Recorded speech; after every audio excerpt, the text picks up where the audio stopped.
risque de vous surprendre, je crois qu'un objectif de taux de croissance économique compris entre 4 et 5% est insuffisant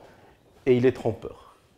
Insuffisant parce que toutes les études économiques montrent que le Maroc a besoin d'avoir des rythmes de croissance économique supérieurs à 6% pour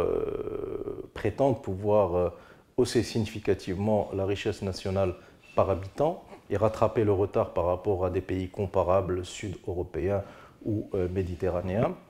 Et trompeur parce qu'un pays comme le nôtre, où la volatilité de la production agricole est très grande du fait des fluctuations des précipitations, il est plus pertinent d'affiner les objectifs et de fixer des objectifs de croissance économique hors secteur agricole et en les définissant secteur par secteur. Or, sur cette question-là, nous avons un retard considérable puisque sur les 4-5 dernières années, la croissance économique hors agriculture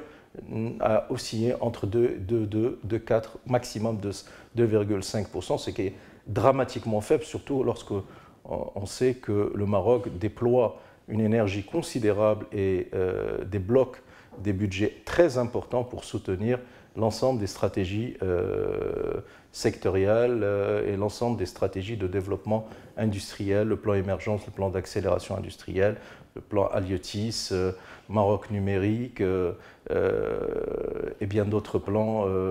par exemple le plan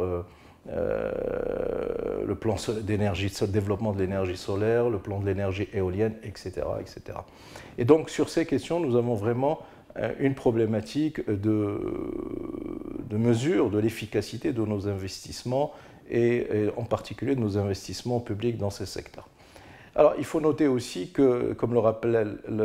rappelait récemment la Banque mondiale dans son mémorandum sur le Maroc, daté de l'année 2017, aujourd'hui le revenu moyen d'un citoyen marocain représente à peu près 22% du revenu d'un citoyen européen. Et si nous continuons dans le modèle de développement économique au même rythme, en 2040, ce revenu